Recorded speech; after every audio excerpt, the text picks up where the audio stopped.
भक्तों, आज हम जो कथा वीडियो के माध्यम से दिखाने जा रहे हैं, इस कथा में भाई भाई का प्रेम और प्रभु की भक्ति तथा किसी कार्य करने का उत्साह है, चाहे वह कार्य कितना भी कठिन क्यों ना हो। और हाँ, जिस कठिन कार्य में दूसरों का हित है, उसके बारे में भी बताया गया है। इस कथा को प्रेम से, ध्यान से पूरा अंत तक जरूर देखें। और अगर आप बाबा हनुमान जी के सच्चे भक्त हों तो वीडियो लाइक और हमारे सनातनी धार्मिक चैनल जय करीला धाम को सब्सक्राइब भी कर दें। तो भक्तों, ध्यान से कथा का श्रवण कीजिए।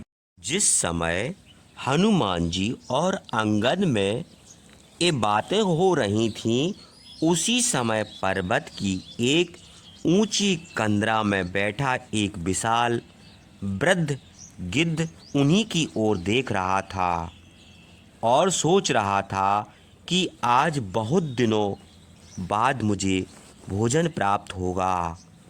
उस गिद्ध पर दृष्टि पड़ते ही हनुमान जी ने कहा, युवराज अंगद, तुमने देखा कि तुम्हारे मरने की बात सुनकर ये गिद्धराज कंदरा में से निकलकर हमारी ओर ही देख रहा है। इनसे अच्छे तो वे गिद्धराज जटायु थे, जिन्होंने सीता जी को उस दुष्ट रावण से बचाने के लिए अपने प्राणों की बलि दे दी। वह कितना साहसी था। और यह कायर गिद्ध हमारे मरने की बाट जो हेर रहा है कि कब हम मरें और यह हमें खाए।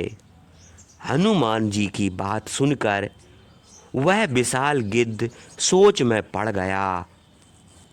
अरे, ये तो मेरे भाई जटायु के गुणगान कर रहे हैं और उसके मरने का समाचार दे रहे हैं।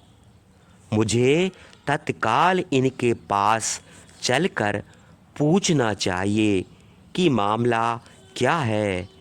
ऐसा सोचकर वह गिद्ध कंदरा से निकलकर ढलान पर फिसलकर उन बानरों के पास आया। उसे देखकर सभी बानर भयभीत हो गए, परंतु हनुमान जी ने उन्हें भयभीत होने से मना किया। वे सभी उस गिद्ध की ओर देखने लगे। उसके पंख जले हुए थे। बानरों को अपनी ओर आते देखकर गिद्धराज ने कहा, हे बानरों, मुझसे भयभीत मत हो। मेरा नाम संपाति है और मैं गिद्धराज जटायु का बड़ा भाई हूँ। तुम लोग अभी अभी उसके मरने का समाचार दे रहे थे। मुझे बड़ी चिंता हो रही है। मुझे बताओ कि यह सीता कौन है, जिसे बचाने में उसने रावण से लड़कर अपने प्राण दे दिए। मेरे पंख तो जल गए हैं, मैं उड़ नहीं सकता। संपाति की बात सुनकर हनुमान जी ने कहा, हे संपाति, हमें यह जानकर बड़ा हर्ष हुआ कि तुम जटायु के बड़े भाई हो। हमें जटायु की मृत्यु का बड़ा दुख है, लेकिन हमें इस बात का भी हर्ष है कि उस वीर ने प्रभु श्री राम की भार्या सीता मैया की रक्षा के लिए दुष्ट रावण से युद्ध किया और अपने प्राणों का उत्सर्ग कर दिया। इसके बाद हनुमान जी ने संपाति को सीता हरण, श्री राम का परिचय और सुग्रीव से मैत्री तथा जटायु के प्राणांत की पूरी कहानी विस्तार से सुना दी।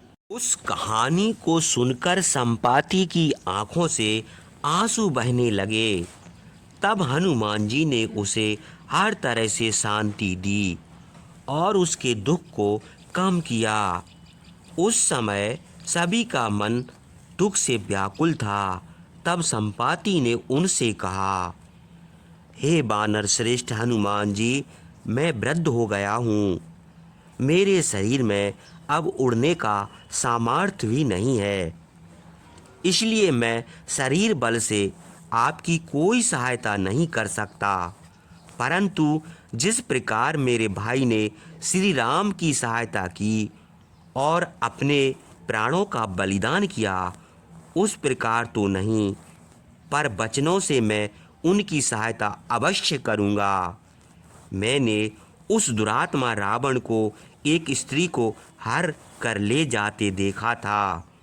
वह स्त्री रोते हुए हा राम हा लक्ष्मण करती हुई विलाप कर रही थी और उस दुष्ट के चंगुल में फंसकर छटपटा रही थी। वह जरूर सीता जी ही थी। वह राक्षस उसे दक्षिण दिशा की ओर ले गया है। वह राक्षस कुबेर का भाई रावण है, जो लंका में निवास करता है। यहाँ से 400 कोस दूर समुद्र में एक द्वीप है। उस द्वीप पर ही देवताओं ने शिल्पी विश्वकर्मा से सोने का एक भव्य लंका का निर्माण करवाया था। पहले वह भव्य भवन रावण के भाई कुबेर का था, लेकिन बाद में रावण ने उसे कुबेर से छीन लिया और स्वयं वहाँ का अधिपति बन बैठा। श्री राम की भार्या देवी सीता को उस दुष्ट रावण ने लंका में बंदी बनाकर रखा हुआ है। बहुत सी राक्षसियाँ रात दिन उसके पास पहरा देती हैं। यह लंका चारों ओर से सागर से सुरक्षित है। लगभग 100 योजन समुद्र पार करके ही तुम लोग लंका पहुंच सकते हो। मुझे दूरदृष्टि प्राप्त है। मैं यहीं से उस दुष्ट रावण की लंका को देख सकता हूँ। अब तुम विचार करो कि तुम किस प्रकार इस समुद्र को लांघ कर वहाँ जा सकते हो। एक बार निशाकर नामक मुनि ने मुझसे कहा था कि श्री राम की भार्या सीता जी का पता लगाते हुए कुछ वानर यहाँ आएंगे। उन्हें तुम सीता जी का पता बताओगे, फिर तुम्हें नए पंख और नई शक्ति प्राप्त हो जाएगी।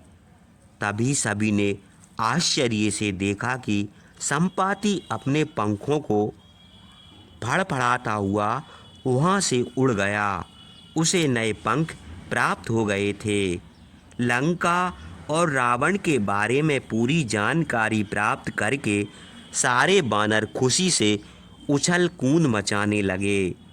समुद्र की उफनाती लहरों को देखकर वे झूम उठे, परंतु उनका यह उत्साह थोड़ी देर में ही समाप्त हो गया, क्योंकि जब उनके सामने समुद्र को लांघकर लंका पहुंचने की बात आई तो वे सभी एक दूसरे के मुंह को देखने लगे। अंगद ने उनसे कहा, वानरों, तुम सभी में से ऐसा कौन वीर है जो 100 योजन समुद्र को लांघकर लंका में पहुंच सकता है और वहां से सीता का समाचार लाकर वापस आ सकता है।